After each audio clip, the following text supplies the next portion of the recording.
Greetings, fellow outsiders, and welcome to a game called Before You Depart. I believe this is going to be more of a serious visual novel. It does say on the itch page that it deals with topics such as terminal illness, mental health, death, and grief, so just prefacing this playthrough and warning everybody before watching this that those topics will be discussed. I'm really interested in this one because it on the page it says canines are often companions for life, some can even be companions in death, and I don't know, I'm just curious to see what direction the developers decided to take with this visual novel. I'm a huge dog person, I grew up with dogs. I'm really interested to see this visual novel, and I hope you guys are too. So let's go ahead and play.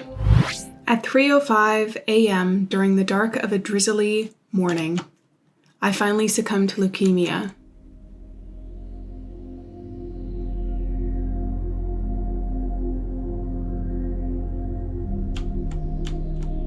"4 years, huh? By the end, I wish I had only lasted one." I traced a finger over the corpse's cheek. Nothing. No sensation in my fingertips, nor a depression in the flesh. There's only total numbness. I stood feeling complete weightlessness. My feet felt no pressure against the floor. Along with my touch, my sense of smell was also absent. The air should have been thoroughly drenched with the stinging odor of formaldehyde and embalming fluid. Yet it was no more pungent than a glass of water. A mortician reached through my non-corporeal figure and dotted the body with several small metal discs. Mori Catibasis? There was no one around when I had finally passed. No one mourned me, no one wept. I wanted to know I meant something, that a part of the world was taken away. The mortician coughed and sprayed the air with a tinge of deodorant before he prepared the corpse for the flames. That body, God, it doesn't even look like me. The milky skin, dilated eyes, and slack jaw barely covering the teeth. It's a limp hunk of meat that'll soon be ash. A tear dropped from my cheek and vanished into the floor. What am I even doing here? Is this some dying dream? Didn't I already kick the bucket? Or is this limbo? I mean, I guess it's better than the alternative down there. Then again, spending an eternity watching the world go by as I remain some kind of apparition sounds like an idea straight from Lucifer himself. Well, what else can I do? What am I supposed to do? I see the mortician prepare my casket for cremation. Seems like they'll be burning it up all soon. As disturbing as it is, part of me wants to see it. Maybe I can phase into the oven and get a good look of the incineration of the body that once belonged to me. Maybe it's for the best I'm dead. I turned away and walked towards the door. Instinctively, I reached for the handle, only for it to phase through my fingers. Still a dumbass even in death. I walked through the door, across the hall, and through the wall into the morning drizzle.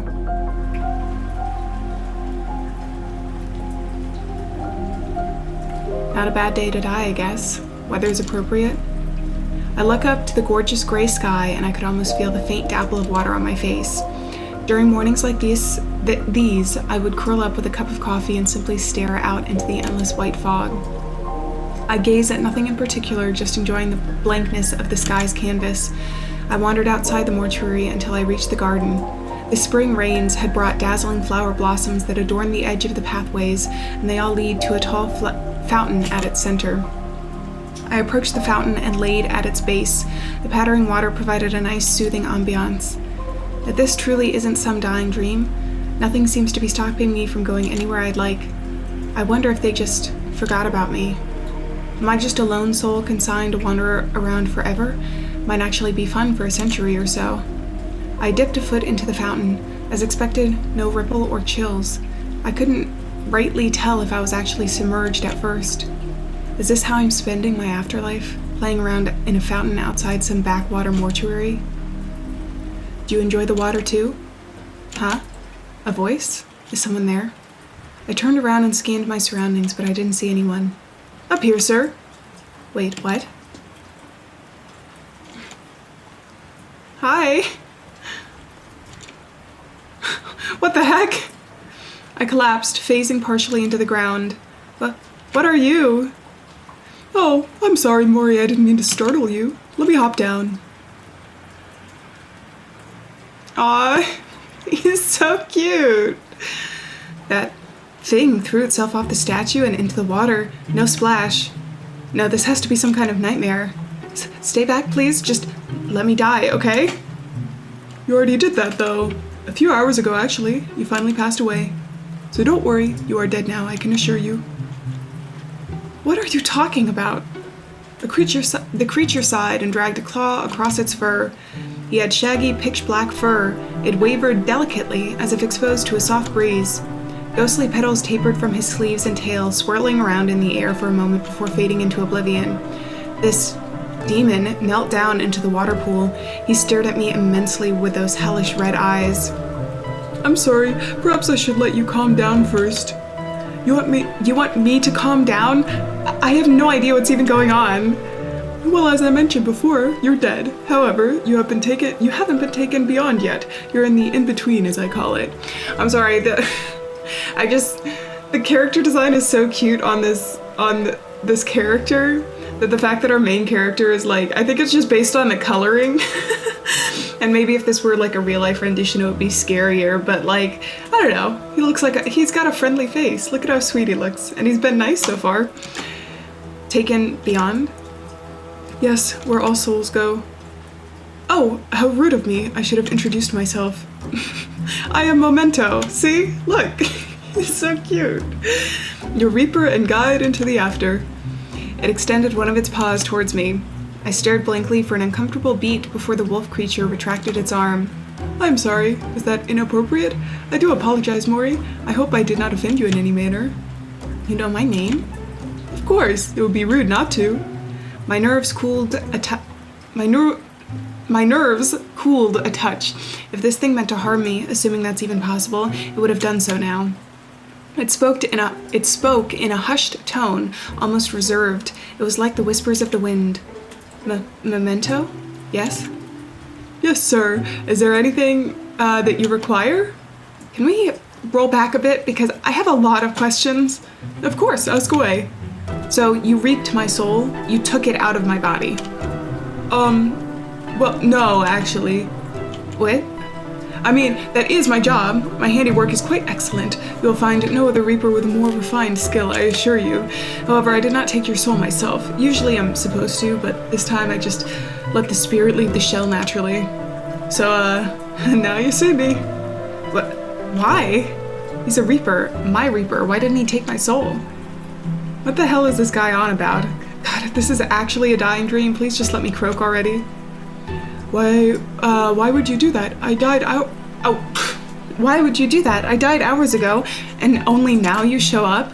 Do you know what it's like gawking at your own corpse? I meant nothing by it, I assure you, sir. It's simply, He looked away and scratched the back of his ghostly scruff. I wanted to ask you something. Huh? Me? You wanted to ask me something? He nodded. What could I possibly tell you that you wouldn't already know? You're some kind of grim reaper spirit, or whatever. What could I possibly do for you? Memento nibbled on his finger and looked anxiously to the side. I wanted to know, well, what it's like. Know what it's like? No, what is like? What it's like to, live. I've taken humans from all over this world to their final rest. The elderly, children, mothers, fathers, even newborns. I guide all of them to the end. So why'd you make me wait so long? Well, I just wanted to make sure you had time to process it all. I didn't want to jump in and bombard you with my inquiries just after you had died. But why specifically me? Memento tilted his head, seemingly pondering the question. I've done this for so long. My time with each human is short, perhaps a few minutes at most, but I always learn the most fascinating things. A mother once begged me not to take her from her family. She wept, cried, and cursed me. However, there was another time an elderly man embraced me with open arms. He thanked me for my arrival and walked with me peacefully. I am met with hatred, terror, and disgust. Death must be so terrible, yes? The end of your waking life, the end of everything? Yet I meet those who look back fondly at their life, those who seem content to leave, those who were happy. And it's those happy ones that make me wonder, why? I still don't understand. There are people dying all over the globe at this very moment, great scientists, people with families, war heroes. I mean, I'm just a 30-something... Oh, there's people dying all over the globe. I mean, I'm just a 30-something scrub who died young and alone. I'm no one. I lived my life as no one, and I'll be forgotten. It's all the same in the end. Everyone's forgotten eventually. Anyways, I thought it was the right time to pose my question. The right time? I guess I could have asked the last one, or the one before, but I decided, Memento, you're going to ask the next one. And so I did. It was quite difficult, too. I had to plan my inquiry properly. So you spent the last few hours just thinking of how you were going to ask me? When you put it that way, it does sound quite cowardly, I must admit, but I wanted to make sure you were comfortable first before I dropped this question on you. And seeing your reaction, perhaps it wasn't executed most perfectly. So you're asking me on a whim. Out of the millions of people, I just so happen to be the one. That's about the extent of it, yes. What if I decline? Memento frowned and looked away. Well, then I will simply take you beyond, like the rest. Beyond? What is there beyond? There's nothing to be afraid of. Memento's ears twitched. It's very peaceful. Peaceful? Yes, eternal bliss, some may say, and that's where everyone goes. I nearly fell to my knees then and there. Eternal happiness? I will get to live in pure bliss for the rest of eternity? The thought was almost too overwhelming. What would it be like? Who would I get to see? The visages of important historical figures, great film stars, and genius academics raced through my mind. I get to go there? To enjoy paradise forever? No kidding, you're not kidding me, are you? What do you think? Yes. Oh, yes! God, thank you, or whoever's in charge here. Joyous tears welled in my eyes. I didn't even bother to wipe them away.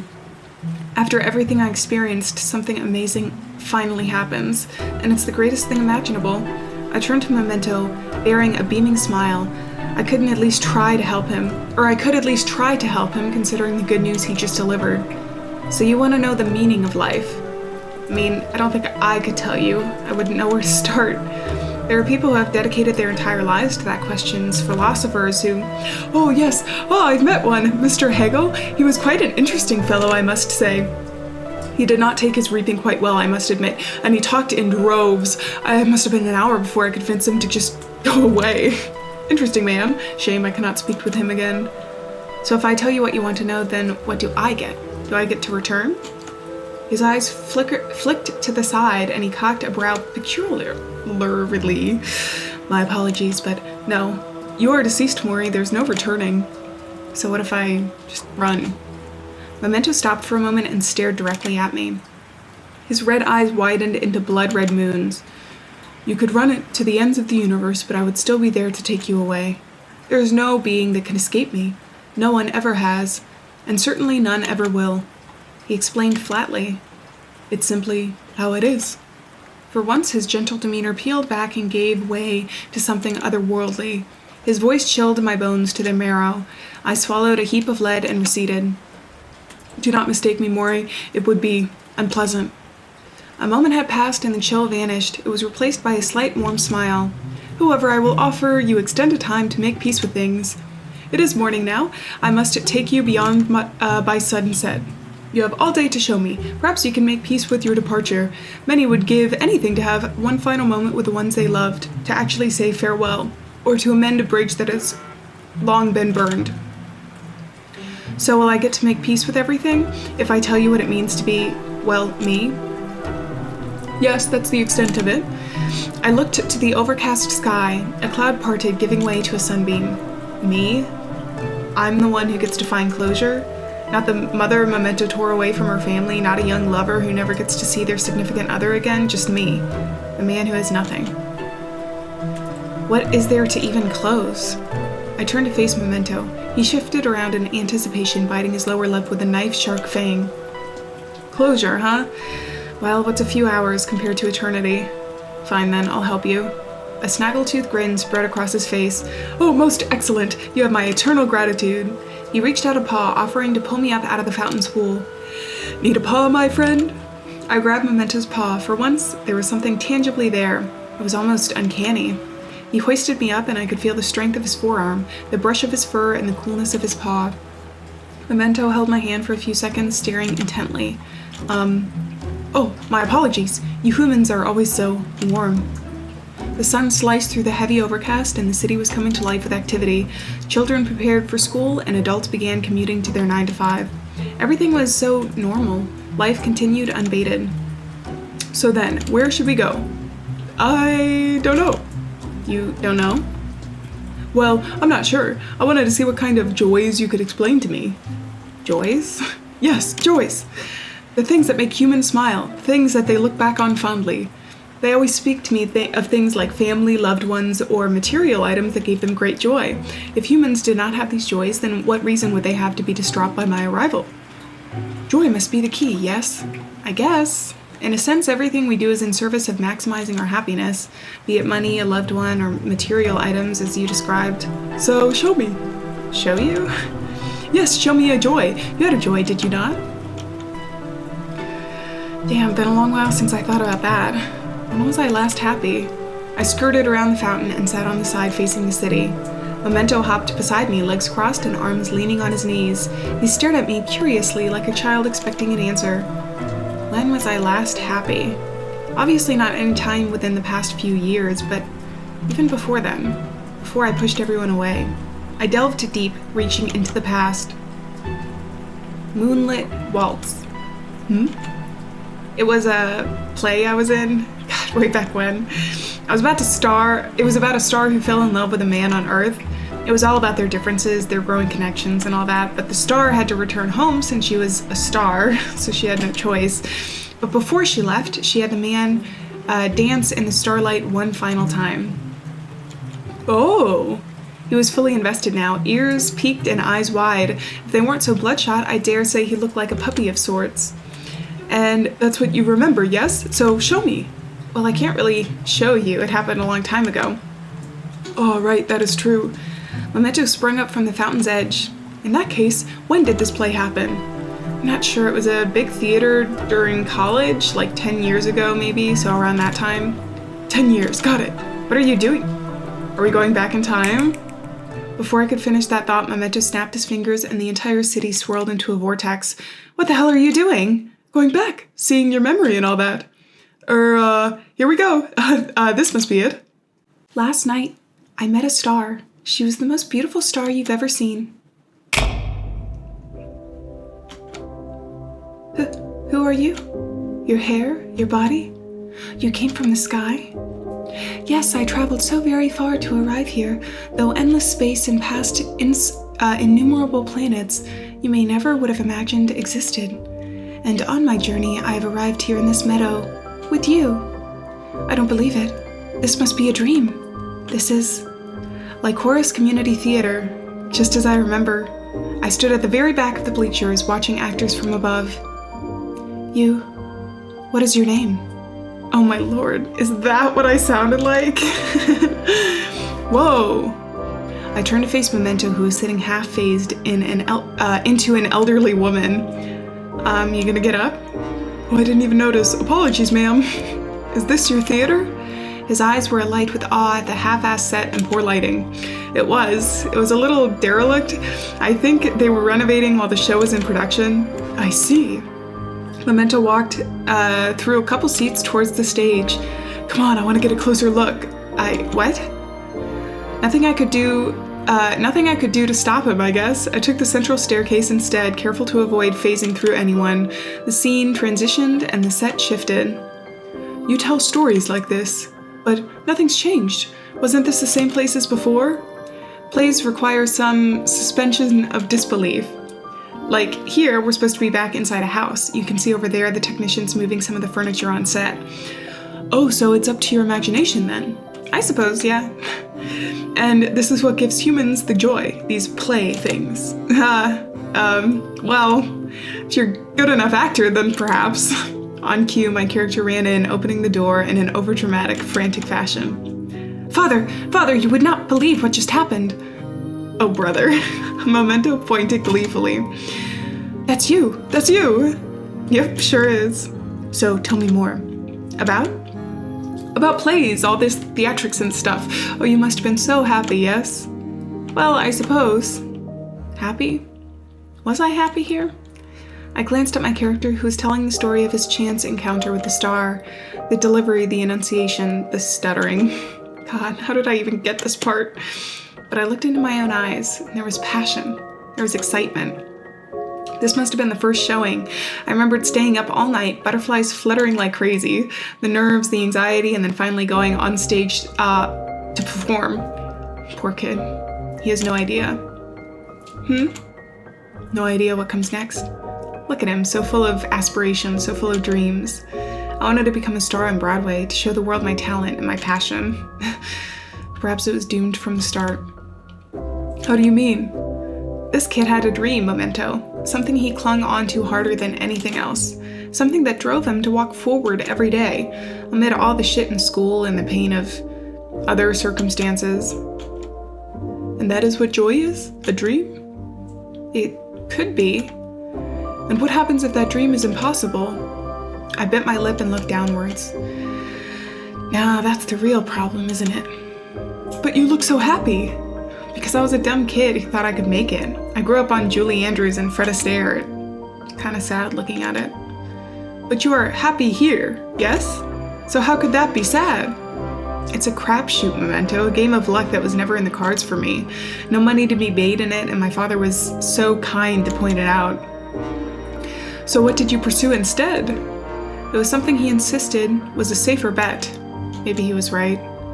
The play continued. Being incorporeal did have its benefits since I didn't get tired from standing around. While I moaned every time I had a line, Memento's tail wagged uncontrollably. That's a cute little puppy dog, huh? Who would have thought? Still, at least someone enjoyed my acting. It was a simple story, the performance spanning an hour and a half tops, a story about romance that was never meant to be. Memento seemed most interested by the star. He kept asking questions about her like, why is she so reluctant to love the boy back? Or why does the boy love her so much in the first place? At one point, he even took to the stage and wandered around as an intense scene played out between the star and my character's father. I reflexively yelled at him to get down, but then I remembered that we were merely reliving a memory. It took me a moment to figure out what he was doing. Memento stood by the star as she argued with the father. He mimicked her affectations and tried mouthing her lines. There was a moment where the star paused. She had stumbled over a line. For a second, the theater was still. Even Memento had his eyes trained heavily on her. The peering gaze of the audience, the mounting pressure of that singular moment, though it was merely a memory, it felt my heart stop. Just as it did all those years ago. She stumbled again, then again. But they were not mistakes, she was doing it on purpose. In the original script, there was no stumbling, but here she took her mistake and rolled with it. Her voice became coarse as she stuttered in response to the father's angered tone. God, she was amazing. Memento hopped off after this and sidled over beside me. Much harder than it looks, yeah? And you have to do it in front of a whole crowd? Not sure if I could do that. I'll never see one person at a time. But that girl, the star, she is wonderful. Yeah, she sure is. I stared at the star wistfully to hear her voice again after so long. Maury? Yeah? You all right there? Yeah, I'm fine. Before long, the final scene had arrived. Back at the first set, where the whole play had begun, the field dimmed a soft blue. My dear, please, there must be another way. The star looked silent and bit her lip. Unlike me, she was so natural, her acting, subtle yet effective. She portrayed reticence with a slight glance to the ground, anxiety with the beginnings of a stifled sentence. What was I doing with someone like her? You have taught me many things, my love, but I am a star, and a star must continue its journey across the sky. I know it's painful, my dear, but it is my nature, my purpose for being. It's just how it is. My character collapsed, clawing at its face. Honestly, that cry acting wasn't nearly as bad as I remember. The star walked forward, but my character grabbed her by the wrist. Just one more thing. There was a hush as the characters faced each other. I haven't taught you how to dance yet. The star's eyes flickered, mouth held agape. No, I suppose not. I placed a hand on her waist. Just one more, if you must go. Like this? My character shook his head. No, like this. Whoa. God, she was wonderful. I remembered every step I took was painstakingly choreographed, but for her it came so effortlessly. She didn't deserve to be stuck with an oaf like me. Memento swayed to and fro with the music. though his movements were certainly much less refined. The actors twirled, and in response, the wolf twirled as well. A bit too much, and he tumbled to the ground. He laughed it off and continued staring at the dance. This was the pride of the show, the climax, the part everyone was waiting for. Oh, wow. So, what do you think? It was very good. The ending dance, my goodness. Memento swayed back and forth, mimicking the motions. Could you show me? Show you? The moves? He nodded happily. Well, this happened over a decade ago. I don't think I remember the choreography. Memento's ears dropped in disappointment. Did all this answer your question?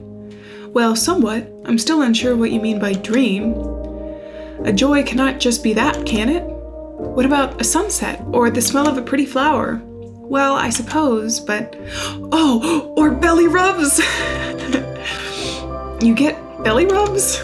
Sometimes when I reap a dog lover, they'll ask me for one last pet. I must admit they're quite pleasing. I did always want a dog, a nice and fluffy one. They're amazing creatures, so intelligent and affectionate. Like me, Memento said with an innocent look on his face. Well, you certainly got the look down. Alas, it wasn't meant to be. Too much work, my dad would say, too much responsibility. Such a loving pal who is by your side. Is that a source of joy? Well, yes, I suppose that could be a source of happiness as well. Well, I hope you can suffice in that role for now.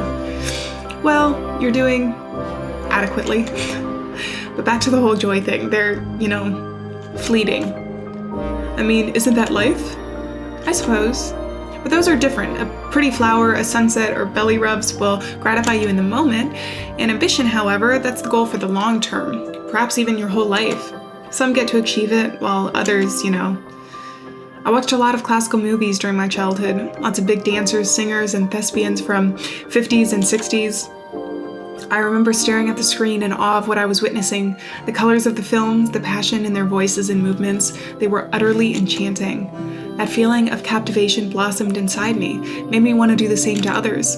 To stand on a fancy stage somewhere in the lens of a big camera and to broadcast my talent all to the world. I so desperately wanted that dream. I wanted people to be mesmerized by me. I wanted it so badly. It was my raison d'être. Not sure how to further answer your question. Sorry. No, it's fine. I think you illustrated it quite well, Maury. Well, let's just get this over with soon so I can enjoy eternity. They probably got much better plays up there. If I'll get to meet Gene Kelly or someone, I could spend all of forever learning from the greats. Well, let's not be hasty now. This is the last time you're ever going to see Earth. I would suggest you appreciate it before you're gone. I was about to respond when Memento's ears peeked up. What's that? He faced the stage. The cast had finished doing their bows and were turning backstage. Memento was focused on the girl who played the star. She had dark skin and braided black hair that tumbled down her shoulder length. Her name was Stella. If this is my memory, then... I looked closer at Stella as she walked off stage. Her eyes looked red. The light caught the glisten of tears. Past me, followed right behind her. What's going on there? Memento leaped onto the stage and followed the two. Hey, wait! The wolf followed Stella and my past self backstage. Now Stella was audibly weeping. Past Maury lay a hand on her shoulder and she turned to face him. Come on, let's go somewhere quieter. The other castmates shot her concerned glances, but past Maury shielded her from view and led her to the changing room.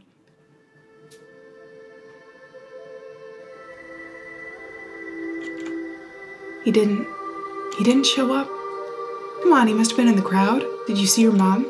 Stella nodded. Mom was there, but he promised me, no matter what happened with Mom, he said he'd see me here.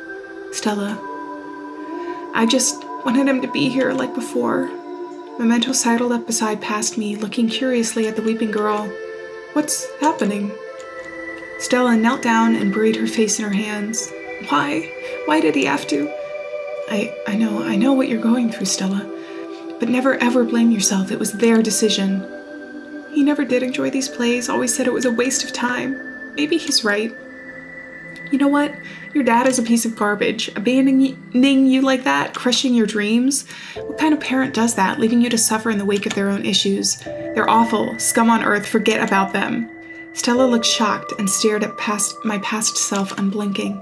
I'm sorry, forget about that. Please, stay strong. You're an amazing actress, and you'll do great things. Aww. He knelt beside Stella and offered a hug. She nodded, and within a moment, we were locked in a tight embrace. Memento's ears peaked, his eyes wide with curiosity as he approached the two. A beat slipped by, and then past me, let go of Stella, and stood back up. I'll be here if you need me. Do you need time alone? Stella nodded. My past self approached the door to rejoin the rest of the cast. Just as his fingers wrapped around the knob, he froze in place. What did you do? Pause the memory. Why? You were leaving. Yeah, and? Memento turned to Stella, who was still kneeling. He approached her, looking intently at her face. What was that? Why was she weeping? I don't see how it's much of your business. Memento turned to me, confused. But these are mortal affairs, yes? Well, I guess you're right on that front. So why do you hesitate? There's no reason not to. Still, I feel like a piece of shit for talking about it, even after I'm dead. Why? It's just because I'd feel guilty regardless, even if it doesn't really matter anymore. Guilty? He looked away from me for a moment, almost as if the word had caught him off guard. Are you familiar with this emotion, Memento? It's when you feel ashamed of how your own actions have affected others, be it lying about something or pushing someone who cared about you away. Memento stared blankly for a few seconds. I see. Interesting. Immediately, as if to veer right away from the subject, he turned to Stella. You embraced this girl. Did you love her? She was a close friend, but no, I wouldn't say I was romantically interested. I'm, more into men, actually. Though I never found anyone. No one? Yeah, just how it goes, I guess. Some were taken, while for others it was just the wrong time. Would you have liked someone? To have a significant other? Someone with whom you could deliver a lovely kiss like you did at the end of the show? Well, it sure would have been nice. And this romance, I have ferried off many who have had romantic connections in their lives. It's the biggest source of grief I find. Could you explain this romance to me? It's a common thread among those I've taken away. Well, you don't need to be with someone to be happy. I knew plenty of people content with being on their own, and for them that was perfectly fine. But did you want to be with someone? It doesn't really matter what I wanted now, does it? I see. I apologize. Aww. Memento pushed his snout close to Stella's ear.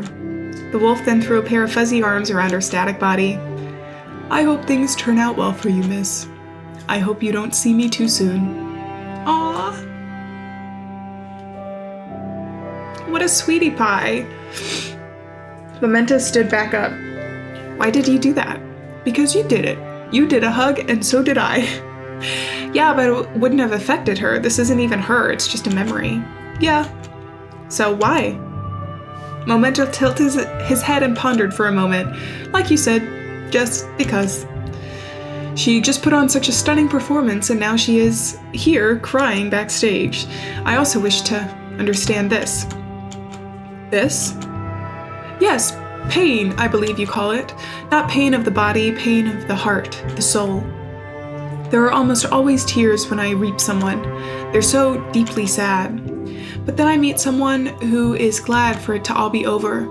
Pain is in life, now gone forever. Things they never have to deal with anymore. This pain is what I'm speaking of. You want to learn more about sorrow? I mean, you're the Reaper, you should know all about that. I'm talking about living sorrow, the sorrow of life. I am death. I fill everyone with at least a bit of sorrow. So, what was your sorrow? You should already know that, how I died. Yes, but I wish to understand it. You want me to show you the miserable process I spent the last 4 years dealing with? I don't want to remember it. I don't want to relive that effing hell. I understand your trepidation. Truly, this is a massive ask. But please just let me see. You don't have to watch yourself. The wolf clasped his paws together, begging. Do I want to see it again? Do I want to see it all over? Do I want to see her again? Closure, that's all I want here. Maybe it'll reveal something. Maybe it'll show something different. Fine, just don't expect me to be too enthused. Memento's tail wagged heavily, sending petals flittering left and right. My deepest thanks, sir. Memento snapped his digits, and again the world swirled into a vortex. Going back, wonder if I made the right choice here. One day, I noticed lumps that dotted the back of my neck. Thought nothing of it then. Cysts, perhaps? They'd go away eventually. But they never did. I called my doctor, and I was assigned a hematologist. The waiting. God, the endless waiting. It was nothing. I'd be fine. The results returned. Chronic lymphocytic leukemia, CLL, a rare and aggressive form of blood cancer. Treatment resistant, they said. I knew what they really meant. An 80% survival rate for 5 years. Tough, incurable, though incurable, it was an optimistic statistic. I only lasted 4 years. Interestingly, I felt nothing. When the word chronic escaped the doctor's lips, everything became dreamlike. My dreams, my ambitions, my life. As they described my options, all I could think about was my own regrets. I graduated college with a bachelor's in computer science. Though I had longed for the stage, reality pulled me to my senses. Maybe if I hadn't been in this position, afflicted by a disease that would addle me for the rest of my life, that would have been the right call. No money to be made, my father would repeat. But after death, that didn't matter. Maybe I could have made something of myself in those short years before then. Computers aren't terrible, but that first year, I had never imagined something so hellish could be experienced by the human mind. It was a void that ate away at you more than the cancer. The tests, the trials, the medication. The first months I spent in chemo, then came the radiation therapy every day of the week. By the end of each session, I was disgorging heaps of bile into the sink. I was parched, but no matter how much I drank, it never stayed down. And all that for what? I knew what lay ahead a few years down the line. I knew things would never get better. After the relapse, I made the decision to stop treatment. Year 2, things had gotten worse physically, but my mind, on the other hand, I think I'd accepted it by that point. One day there was bleeding under my skin. My platelet count was dangerously low. It'd be the first of many emergency room visits for the rest of my short life. It was getting more aggressive. My lymph nodes were so bloated they felt like rocks grafted beneath my skin. The first visit to the emergency room, I thought it'd finally be the end. Sadly, they managed to save me and put me back into a stable enough state to rest. Days spent in the hospital room were long and arduous. I would often think back then about my time with my theater buddies and how everything was so close-knit. But after each play, invariably, some pieces of the group would fade off, away to pursue other interests. Even Stella, who stuck by me since the 3rd grade, vanished unexpectedly. But one day I saw her again. Apparently she had heard about my condition through mutual friends. Unlike me, she was positively radiant, glowing brightly as the star she was. We sat together, reminiscing on days long past. She was doing pretty well for herself, not on Broadway, but apparently doing some commercials on television. She described all of the new people she got to meet, all of the hopes for a bright future laid out before her. She was happy, and she had hope. She had a dream that was within her grasp. She talked about wanting to star in a movie, and how she'd make sure I got a role in it as well. Thanks for the pity, but I think I'll pass. I don't think I'd be all that great, I'm afraid. Kinda hard to be a good actor when you're, well, dying. You're pretty fortunate you get to do all of these things. I'd hate to bring you down. You're a lucky girl, Stella, more than you could ever know. She gave me a peculiar look. Sorry, I think the meds are messing with me. Well, be sure to ask your doctor about that. We lingered for an awkward beat before she spoke again. I'm really sorry, but I need to go. I'll be sure to visit you again soon. She hugged me. It was great catching up with you, Maury. I nodded. Yeah. Such a lucky girl. So lucky. Hospice care came by the 3rd year. At this point, I was a dead man walking, though amid my deterioration before the coming expiration date, they sure treated me nicely. games, free massages, and end-of-life consultation. Not too shabby, I don't think. My new home was a dedicated building off the side where I'd spend my final days. It was already sorted out by then. Once I kicked the bucket, the funeral services would be on the scene immediately. All my assets would go to my father, what little I had anyways. My fate was written, and all I could do was sit around and wait for the sand to run out. By then, I loathed myself for that damn computer science degree. 4 years of study, and for what? Some soulless programming job I couldn't care less about now. A few years of boring but financially stable work. It was tolerable. Couldn't complain if it meant I'd be supporting myself. Even knowing now how it all turned out, the move I made was likely the safest option. Like Dad said, for a person like me, going into the arts would have been a financial suicide. Some kid who enjoyed community theater aiming for a chance at stardom off-Broadway. I barely got a 75% acceptance rate university. Juilliard certainly wouldn't have given me a passing glance. Yet at this point, what did it matter? I only had a scant few years of real adult life, and they were all wasted on something I cared nothing for. Perhaps I could have at least withered away with the satisfaction of knowing I tried and failed, as opposed to never having tried at all. Stella visited once more. It was winter, and the window was glazed with frost. Stella was adorned with a gaudy sweater, colored a lurid yellow. There was a spark in her eyes, a grin of excitement. Something huge had happened. You seem happy. I got it. I got the part. Oh, did you now? Her voice rang out like a tropical bird. My agent managed to shoo me away into a pretty big movie, Maury. Her eyes beamed with joy. I'd swear she'd burst from the excitement. I forced a smile, nodding along as she explained just how proud she was of herself. So proud and so happy with her future. We did it, Maury. We did it. We? My smile broke. We did it? Stella, I know I'm dying, but come on, you don't need to BS me. Her expression froze and she chuckled nervously. Well, I just... Is that what you came here to tell me about the exciting new life you get to live? I just thought that'd make you happy. Yeah, that makes me feel amazing, all right? I'm sorry, did I? No, you're fine. Everything's fine. You know, except for my numbered days, everything's fine. Maury, I just thought...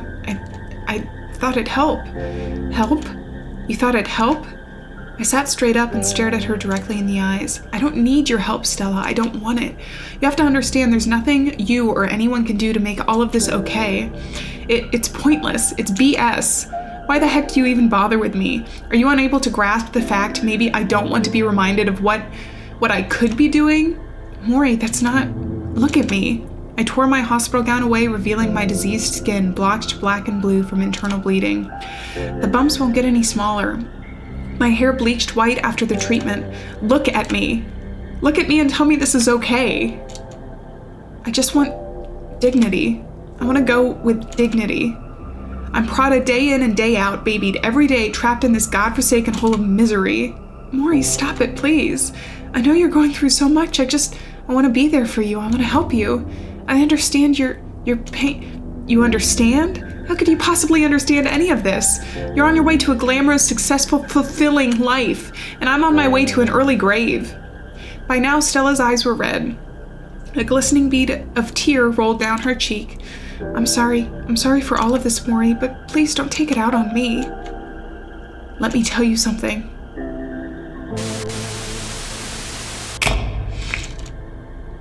Did I feel satisfied? Maybe a bit. Like some justice had been earned. It was the most pathetic thing you could imagine. I pushed her away, I made sure of that, and then I knew I shoved the last person who cared even a little away for good. I was well and truly...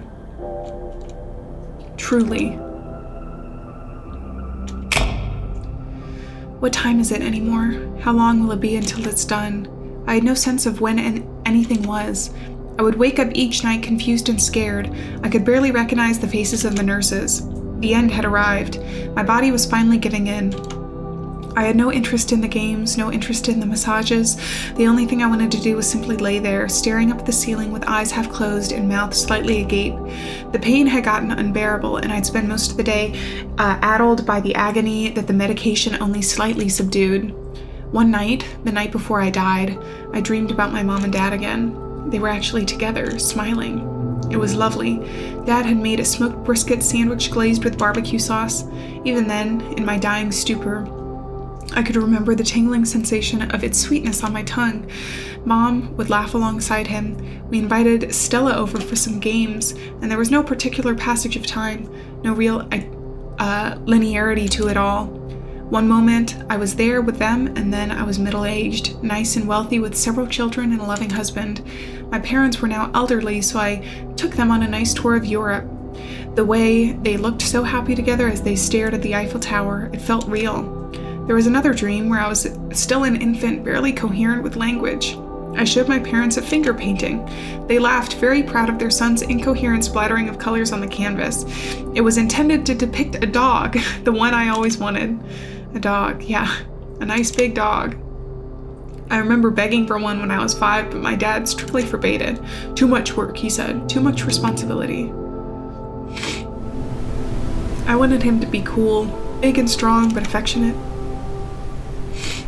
Someone who'd protect me and sit by my side during my rainy days. Someone I could hug, feel their warmth, and let the woes of life wash away in their embrace. Someone who would never...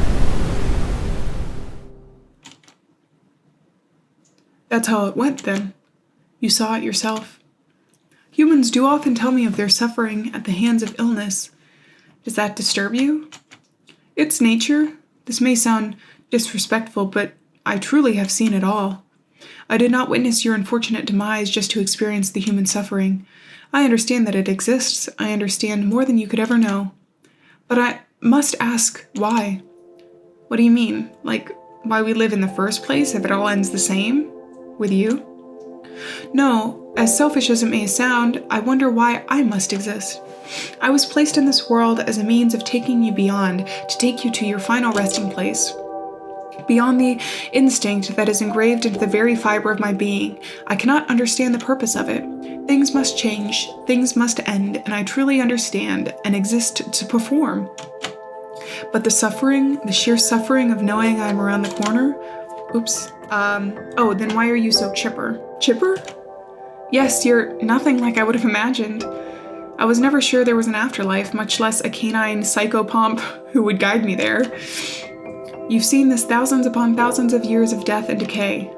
You said it yourself, you've taken children, mothers, families, those stricken with disease, and those taken by freak twists of fate. You really have seen it all, haven't you? So why do you care so much, Memento? Why do you care so much about the fleeting little lives if they really are so transient? I didn't always. Early on, life was simple. I'm talking like way early on, back before humans roamed the earth. Then it was easy, survival of the fittest, eat or be eaten. Our job was simply to take care of the spiritual remains. As time progressed, creatures evolved and they gained intelligence. And so did we reapers. I can't remember much of my early days, but this, Memento motioned to himself, is nothing like what I was like a million years ago. But that was par for the course with evolution. Things changed, but the constants remained the same: survival of the fittest. Dispose of the organisms that have met their end, be it a sea sponge that starved in the primordial muck or a towering dinosaur suffocating from the debris of an asteroid. But when humans began walking the earth, everything changed. The intelligence they gained, they attained heights that could never have been predicted. They crafted artwork, culture, and legacy that far exceeded any previous life form. Indeed, the world had begun to revolve around the perception of these new creatures, and so too did we reapers need to evolve. As I said before, I can't recall much from the time before the humans. It was all primal, mindless, you could say. But soon, we grew to reflect them. Their philosophies, their desires, their bonds. The end goal was no longer to continue evolution, but rather to seek out the most fulfilling happiness an individual could experience. And perhaps I grew to reap more humans and heard their stories, their sorrows, their joy. I believe I grew to create my own philosophies as well. I will never go away, Mori. I am fundamental to the existence of life, but reapers change and we evolve to fit new life forms. So what will I be like in a few thousand years? So much culture has changed in the past 1,000 years I've spent reaping humans. I've changed so much in these past couple millennia. So perhaps in 1,000,000 years, when humans are long extinct, what will become of this me, this Memento? I'm chipper and kind because I've grown with this sort of human experience, but when that changes... Oh, you big lug. What's so funny? So this whole song and dance we've been doing, this is just you having an existential crisis? Well, when you put it like that, so you put me through all this BS to help you come to terms with death when you are death. Memento chuckled. If we knew the Grim Reaper was a stupid puppy dog in need of a big head pat and a belly rub, I don't think anyone would be afraid of death. Seeing you questioning your own existence, what the hell it all means, that's like basic human philosophy. So as far as understanding our little plight, I'd say you're doing pretty well for yourself, Mem. It's quite vexing, I must admit, all this complexity. I would be lying if I said I didn't yearn for the simplicity of the Cambrian period. I sat on the fountain edge next to Memento, but back then, I couldn't get a nice belly rub. Trilobites aren't exactly the most affectionate organisms I've taken. Memento placed 2 paws on his fuzzy stomach and shook it around. But no, it seems humans have a soft spot for a soft spot. So I decided to make this belly rounder so that there's more surface area. It worked quite well for me, I must say. Well, I think it looks good on you, I said as I stroked its surface. Maybe keep it for the next era. It was cool to the touch, like the opposite end of a pillow. I wanted to rest my head on it. Memento chuckled for a bit, clearly enjoying the experience. The big lug got on his back, unzipped his pants, and exposed the whole thing. You're honestly quite adorable. I try to be. It makes bringing the bad news easier for some folks. He's really adorable. His fur, his stupid face. Memento peered up at me. Your face. What about it? You look like red, like a big cherry. What? Why would I? I buried my face in my hands. Humans do that when they're... I know. How peculiar. I must say, humans and your proclivities never cease to surprise me. Did you ever read Freud? Did he mention something called the death drive? I was going to, but a woman in Algeria broke her neck while I was trying to clean a window, so another Reaper had to go about it. From what the other Reaper told me, it seems I was quite fortunate with only having to deal with Hegel. Memento rubbed the scruff off the thick of his neck. Yeah.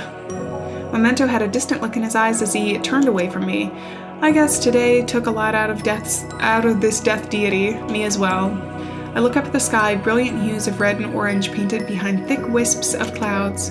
The sun was falling at a steady rate, approaching the end of the day and the end of my journey. I stroked Memento's fur, but there was a peculiar lack of a reaction from him. He kept looking away from me, cheating his head the other direction.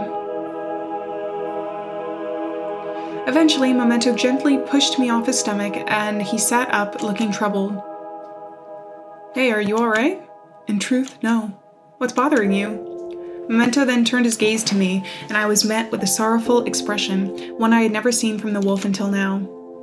He looked tormented, like something was eating him from inside. Maury, how important is the truth to you? What? If the truth were to bring you more anguish than a blissful lie, wouldn't it be better than to live that lie until the end? Memento, what are you saying? All this affection, all this praise. It only has been an afternoon, and yet I feel so close to you. Memento, can you get to the point? There was something wrong, I could feel it. Maury, I feel this strong burning emotion within me. Is this shame? Guilt? Guilt? Guilty of what? Maury, I have deceived you. What? What do you mean? All this time I thought I'd make the process easier, but I couldn't help but feel this overwhelming burden atop my shoulders as the day progressed. Memento stared up at the sky, which had become progressively darker as the sun continued its journey behind the horizon. But I believe I owe you the truth, as your friend. Maury, when I told you before that I knew what was after. No. I was not being truthful in my statement. There's no way. What do you mean? Memento got up from the fountain and looked at me in the eyes. A deep anguish was roiling within him as he selected his next words. Maury, there is no paradise. What? My jaw felt slack in shock. The world seemed too slow. Then what lies beyond that final horizon? Nothing. Nothing? At all? Not even us Reapers know. There's no trace left, not a hint.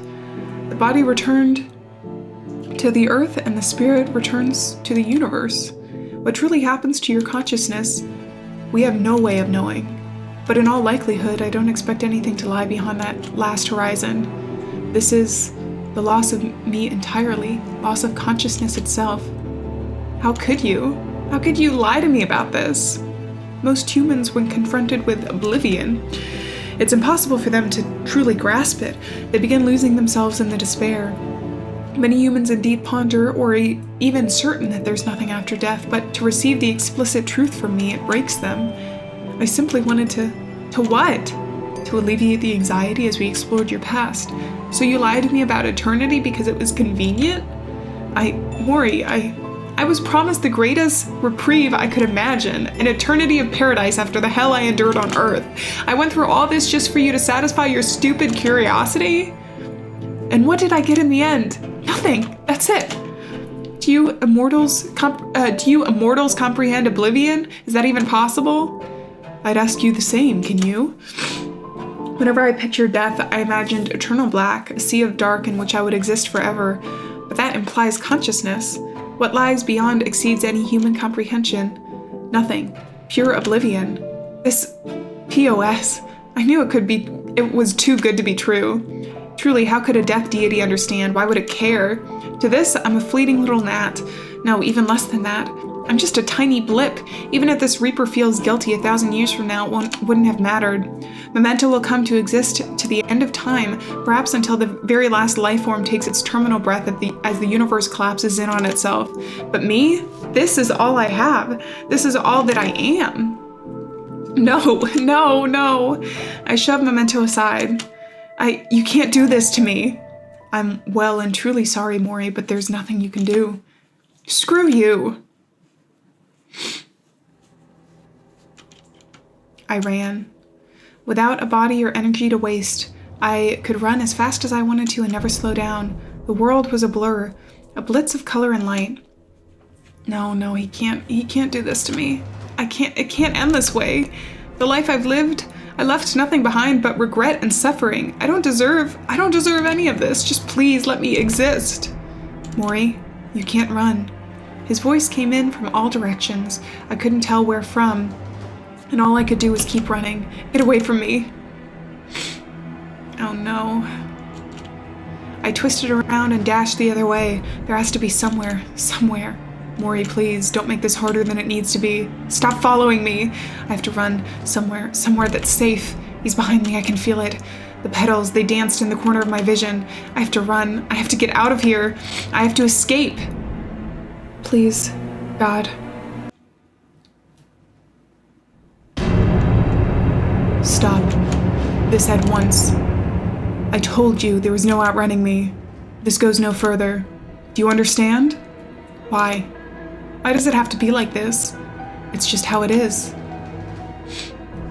It's time.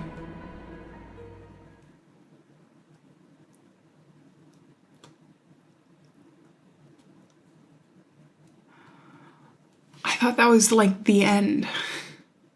It was pure silence, not a hushed murmur, but rather a total engulfing absolute silence. The water was so still it looked solid, and there was no wind to brush the flowers that dotted the landscape, no sound of birds chirping or insects buzzing. Memento offered his paw, and I took it. We walked closer to the wall.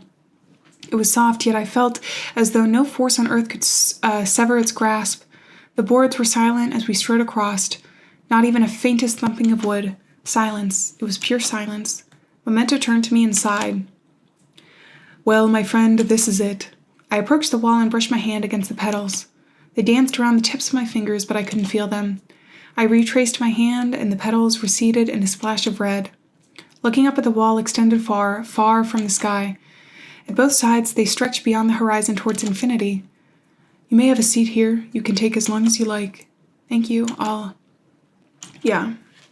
I took a seat on the bench nearby and simply watched the petals ripple across the wall. I have had those spend hours just staring. Time doesn't move here. It's quite beautiful, is it not? Memento, tell me. Yes. When the last organism dies, what becomes of you? Eventually all life in the universe will be extinguished at some point, yes? When the universe collapses in on itself? Heat death, I believe it's called? I've never given that much thought. I suppose then we Reapers may disappear as well. And what of before? Where were you before the first life sprung from carbon? Memento approached the flowers and gently produced a long, gorgeous lily from it. Its petals radiate in the deepest, most brilliant red. Its stems lithe like a silk scarf encircled in its finger. Memento placed the flower in my lap. Where were you before you were born, Mori? Do you recall that? He said, staring back at me with a distant expression. You've shown me a lot, Mori, more than I could have ever hoped for. I know none of this is easy, but let me impart some perspective that may comfort you. Perhaps it may help you accept what's to come. Memento sat right beside me and tenderly placed a paw on my shoulder. You went through eternity once. What's another one to you? Well, life is just as impossibly thin line between two forevers. Life is just an impossibly thin line between two forevers. But relative to that thin line, the experience varies widely. Some get to be wealthy beyond their wildest dreams, to control and shape the world and be writ to the annals of time, remembered and celebrated for generations. Others, die in their 30s, miserable, alone, and forgotten. We all end up in the same place and we all come from the same place, but that thin line will always be unequal. Some just get to be happier, and that's it. So why couldn't I have been happy? It's so unfair. Memento stood silently and stared into the wall. Perhaps it is. Perhaps that inequality is just a fundamental truth of the universe, just as I am. I stood up and faced the wall. I think I'm ready. Are you sure? There's still time to. Memento, please. Memento bit his lip in a bitter expression before stepping aside, allowing me to approach. Time felt as though it had slowed to a crawl. 1 step, 2 step, 3. My nose was now grazing the petals of the wall. They danced and flickered in and out, as if assuring me that everything would be fine, that everything would be okay. No smell, no sensation, nothing. I took one last breath and wait. I felt a paw seize my hand firmly. Wait, just one moment. Memento? I felt a pair of cool, fuzzy arms wrap around me. I'm sorry, Mori. Was he sobbing? I'm so sorry for everything. That you had to live like that, and that you had to die like that. All of this, it's just so unfair. Why? Why did you have to suffer? And this is all you get in the end? This is all that awaits you, and everything else in the world? I've spent so long detached from you humans, your lives, a foreign concept, but now, what is this feeling inside me? It hurts. It hurts so much. The wolf sobbed deeply into my chest. Memento. He bawled, howls piercing the silence. Why does it have to hurt? I held Memento close and rubbed the back of his head. It sucks, I know, believe me. I know more than anyone. I hate that it has to end this way, Memento, but you won't remember me. In 1,000 years, I'll just be another one of the bunch. It's okay, I'm just not important. No, I don't want to forget you. I don't want to forget anyone. The people I've led here, their smiles, their sorrows, I understand. I understand now the injustice of it all. You and everyone else. I don't want forever. I don't want to change 1,000 or 1,000,000 years into someone completely different. I don't want to not love anymore. I betrayed your trust and I deceived you. And to lead you here after everything that's happened, he was inconsolable. I've never seen anyone cry so harshly, his voice hoarse with addled wailing and streams of tears that splattered to the ground. Just let me go, and you can forget about this all. Memento, I'm tired. If there's nothingness, then fine. At least it stops. You raised and dashed my hopes, but hey, that doesn't matter now, does it? Memento started to calm down and look towards me. I know that I must. He wiped his tears off with his tail and took a deep breath inwards. Mori, if it means anything. Memento drew closer to me. May I ask you one more thing? Just one more thing before you depart. What is it? Can you teach me how to dance? What? Before I knew it, the world melted around me once again.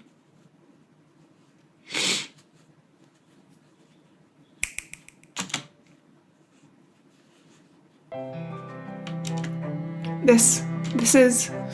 What? We're in space? To my right, galaxies light years away. To my left, planets and moons and colored purple, blue, green, and silver danced all around in brilliant nebulas. It was a tornado of red petals spinning and swimming like a school of tropical fish through the sea of stars. Memento, where is this? Where the star went. Her home. Her wonderful home. There were no bounds, nothing keeping me grounded. I twirled around and a plume of petals surrounded me. Aww. Memento floated up towards me, flowers now erupting from his tail. He slid upon my shoulder and another in my hand. Like this? I looked into his eyes, radiating with wonder. One last chance. One final moment. No. So it was Mori who was the star all along. Like this. Memento took to the choreography quickly. Our stage, a galaxy, our audience, the stars. The memories of the waltz returned to me immediately, as though I had just practiced them yesterday. But this time I felt confident, more fluid, more alive than any of my previous performances. Memento and I had danced across the cosmos, our gazes locked into each other's. This feeling, my heart, my chest, chills, fluttering, it's all so much. Is this what you humans call romance? Is this love? I simply stared at the wolf and smiled. He was certainly no Fred Astaire. His movements were sloppy and he wouldn't stop jittering. At one point, Memento tripped over my feet and we tumbled together into a pool of glimmering stars. The stars were warm and Memento's body was like a heavy blanket weighing down on me. Despite the slip-up, neither of us could shake the smiles that were plastered on our faces. We laughed together and before Memento picked me up again, we continued the dance. Why can't we just fade into the stars and dance for all eternity? The waltz must end, Memento. The show must stop. Otherwise, why would we ever cherish it? This one wonderful moment together. We progressed into the next step and to the next. The time for the finale was approaching, and yet we savored every moment of our dance. As we ramped up to the conclusion, as the final steps approached, it all stopped. Is that it? No, there's one last step. And what's that?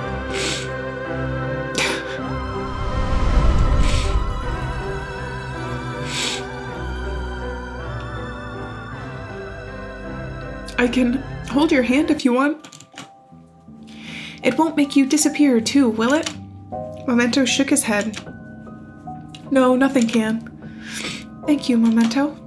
Thank you for being with me. Memento grinned.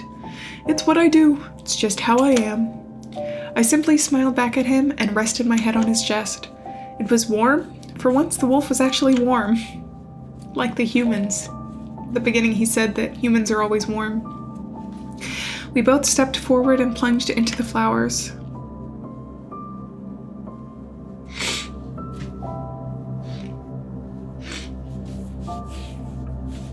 The end.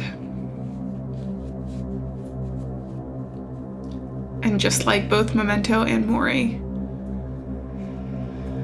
we don't get to see what's on the other side.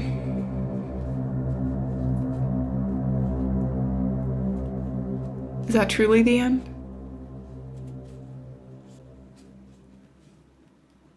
Well, that was a lot heavier, a lot more than I had expected from the game. And it dealt with a really heavy topic that I think every human experiences because every human has to go through dealing with the inevitability of death, not only with the ones around us, but with our own death. And I think in a lot of ways it was a really beautiful artistic take on the end of life. Because I know that this was technically after Mori had passed from everything. But I feel like it was also a conversation that could be had when you know you're approaching the end of your own. I also just really like when you have a game like this that is very emotional and deals with some very serious topics and is kind of like an artistic rendition. I feel like it's better for you to take what you want and what you can from pieces like this. So I'm not going to discuss it too much. The one thing I will say is that something I believe is that the finiteness The fact that life is finite is what makes it special. So even though it's something extraordinarily scary and sad, I feel like it can also just add so much joy by remembering that it does end. This could just be the end. So why not bring joy to the people around you and make relationships that mean something to you and bring joy into their lives and do things that you're passionate about.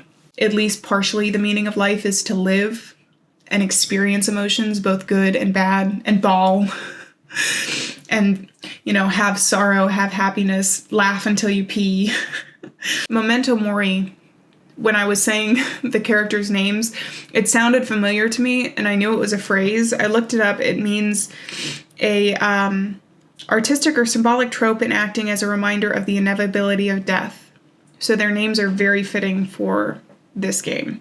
And then in Latin, it means remember that you have to die. Yeah, I think I'm going to leave it there. Let me know what you guys thought about this in the comments.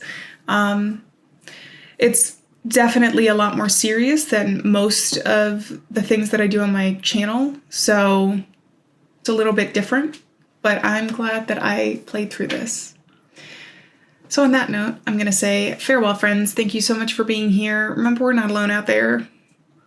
And I'll see you in another video. Bye-bye.